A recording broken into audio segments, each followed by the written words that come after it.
రాబోయే కాలంలో కాబోయే ముఖ్యమంత్రి జగన్మోహన్ రెడ్డి గారు. జగనన్న వచ్చిన తర్వాత ఈ రోజు రేపు రాజ్యాంగం అంటూ ఎవరెవరు ఆడుతున్నారో, అది పోలీసులైనా కుటుంబ సభ్యులైనా అందరినీ న్యాయస్థానం ముందు నిలబెట్టి వడ్డీతో సహా ఇచ్చేయడానికి అందరం కూడా సిద్ధంగా ఉన్నాం. మీరు ఎవ్వరు భయపడాల్సిన అవసరం లేదు. మనకున్నది దమ్మున్న నాయకుడు జగన్మోహన్ రెడ్డి గారు.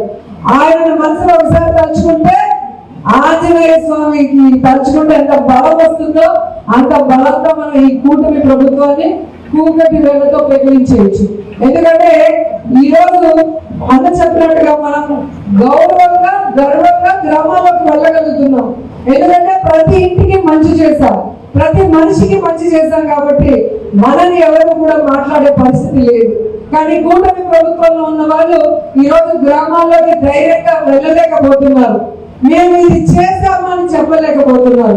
సో ఈ సమయాన్ని చక్కగా ఉపయోగించుకొని ఏ విధంగా కూటమి ప్రభుత్వం ఈ ప్రజల్ని మోసం చేసిందో మనం అప్పుడప్పుడు వాళ్ళకి అవేర్నెస్ క్రియేట్ చేయగలిగితే రాబోయే లోకల్ బాడీ ఎలక్షన్స్ లో మళ్ళీ వైఎస్ఆర్ కాంగ్రెస్ పార్టీ స్వీప్ చేసే అవకాశం ఉంటుందని తెలియజేసుకొని కమిటీని తొందరగా వేయండి, పటిష్టమైన కమిటీలు వేయమని కోరుకుంటూ సెలవు తీసుకుంటున్నాను. జై జగన్, జై జై జగన్. సైకోయిజాన్ని చూపిస్తూ ఉన్మాదుల్లా రెచ్చగొట్టి మనల్ని భయపెట్టే ప్రయత్నం చేస్తున్నారు. మేము ఒకటే చెప్తున్నాం, ఈరోజు భయపెడితే భయపడిపోవడానికి మేము ఎక్కడ ప్రజలు కూడా ఎవరు కూడా సిద్ధంగా లేరు. మేము ఒకటే మళ్ళీ చాలా క్లియర్గా చెప్తున్నాం. ఇష్టానుసారంగా చేస్తాం, ఎలా పడితే అలా ముందుకు వస్తాము, కత్తులు పట్టుకొని తిరుగుతామంటే కనుక చూస్తూ ఊరుకునే ప్రసక్తి లేదు. మా పోలీసులు ఫర్మ్గా ఉన్నారు, డిపార్ట్మెంట్ ఫర్మ్గా ఉంది. గౌరవ ముఖ్యమంత్రి గారు చాలా క్లియర్ ఆదేశాలు ఇచ్చారు, రౌడీయిజాన్ని ఎట్టి పరిస్థితుల్లోని అణిచివేయాలని. ఇలాగే రౌడీయిజం చేస్తే రాష్ట్ర బహిష్కరణ చేయడానికి కూడా మేము సిద్ధపడతాం. అంతే తప్పించి మీరు ఏం చేసినా చూస్తూ ఊరుకోనే ప్రసక్తి లేదు. ఊరుకోమని కూడా మీ అందరికీ కూడా హెచ్చరిస్తూ, ఇలాంటి ప్రయత్నాలు చేస్తున్న వాళ్ళందరినీ కూడా మానుకోమని వాళ్ళకి కూడా సూచనిస్తూ, దయచేసి తల్లిదండ్రులకి ప్రజలకి చివరిగా ఒక విన్నపం, ఇటువంటి రాజకీయ నాయకుల్ని, ఇటువంటి రాజకీయ పార్టీలని ఎంతవరకు మన మధ్యలో తిరగనిస్తూ మన పిల్లల భవిష్యత్తును నాశనం చేసుకుంటామో ఒక్కసారి ప్రజలు కూడా ఆలోచన చేసుకోవాలి.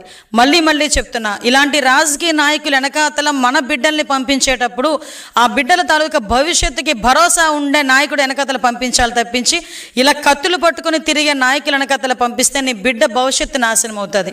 ఈరోజు మేము స్కిల్ డెవలప్మెంట్ సెంటర్ లాంటివి పెట్టి ఈరోజు పిల్లలకి ఉద్యోగ అవకాశాలు ఇవ్వాలని, యువతకు ఉద్యోగ అవకాశాలు ఇవ్వాలని మేము చూస్తూ ఉంటే, ఈరోజు ఆ వైఎస్ఆర్సీపీ పార్టీ నాయకుడు కత్తులు ఇచ్చి రోడ్డు మీదకి వచ్చి ఉన్మాదం సృష్టించమని చూస్తూ ఉంటే ఒక్కసారి తేడా కూడా ప్రజలు తల్లిదండ్రులు కూడా గ్రహించాలని మీ అందరికీ కూడా తెలియజేసుకుంటూ సెలవు తీసుకుంటున్నాను.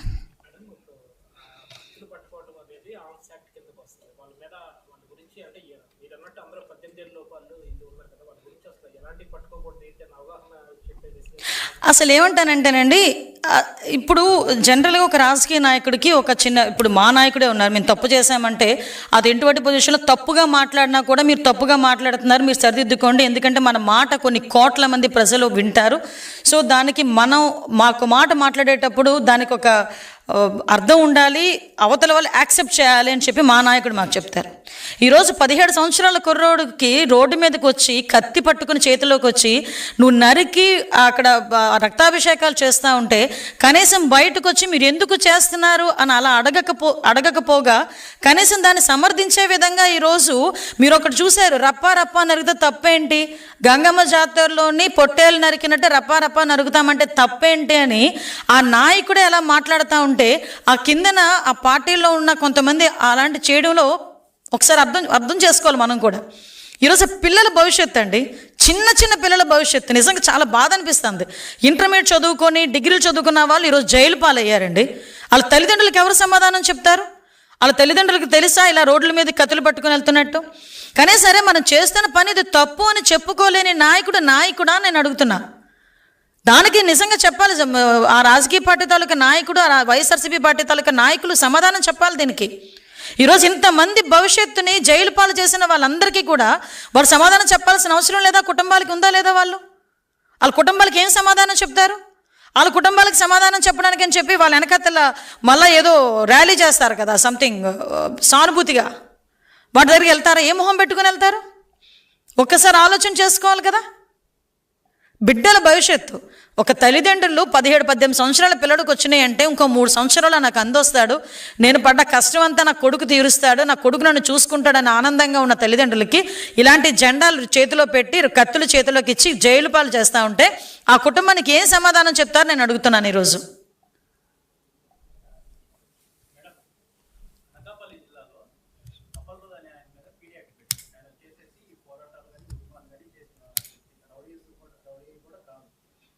మీరు ఎలా చూస్తున్నారు అంటే అతని మీద 19 కేసులు ఉన్నాయని చెప్పేసి మెమో ఇచ్చారు. 19లో 12 ఏమో క్లోజ్ అయిపోయింది, 4 ట్రయల్ రన్స్ ఉన్నాయి, మిగిలిన ఏమో ఇంకా 151 సెక్షన్.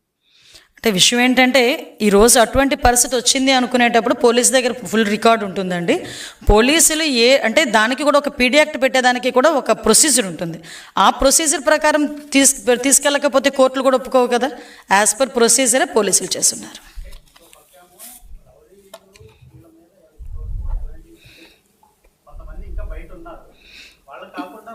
ఎవరు కూడా బయట ఉండడానికి, రౌడీలు అన్న వాళ్ళు బయట తిరగడానికి వీలు లేదని గౌరవ ముఖ్యమంత్రి గారు నిన్న కూడా చెప్పున్నారు. రౌడీలు అన్న వాళ్ళు మేము రోడ్ల మీద తిరుగుతాము, కత్తులు పట్టుకొని తిరుగుతామంటే కనుక ఎట్టి పరిస్థితుల్లోనే ఊరుకునే ప్రసక్తి లేదు. వాళ్ళని కూడా ఎలా ఫిక్స్ చేయాలో, ఆఖరికి రాష్ట్ర బహిష్కరణ చేయడానికి కూడా పాస్ట్ ఎక్స్పీరియన్సెస్ కూడా ఉన్నాయి. మీకు గౌరవ ముఖ్యమంత్రి గారు అప్పట్లోనే ఫ్యాక్షన్ని అంత కంట్రోల్ చేయగలిగారంటే ఎంత ఫర్మ్గా లేకపోతే చేయగలిగారండి. ఆ టైంలో కొన్ని సందర్భాల్లో సొంత పార్టీ నాయకుల మీద కూడా కేసులు పెట్టిన సందర్భాలు కూడా ఉన్నాయి. అంటే ఇక్కడ లా అండ్ ఆర్డర్ని సెటరేట్ చేయడానికి ఇలాంటి ఉన్మాదులు బయటకు వచ్చి భయభ్రాంతులకు గురి చేస్తే రాష్ట్ర అభివృద్ధికి ఏదైనా, సంక్షేమానికి ఏదైనా ఇబ్బంది కలుగుతుంది, ప్రజలకు ఇబ్బంది కలుగుతుంది అనుకునే సందర్భాల్లో ఎటువంటి యాక్షన్ తీసుకోవడానికి కూడా మేము వెనుకాడం. అది ఏ పార్టీ వాళ్ళైనా అనవసరం.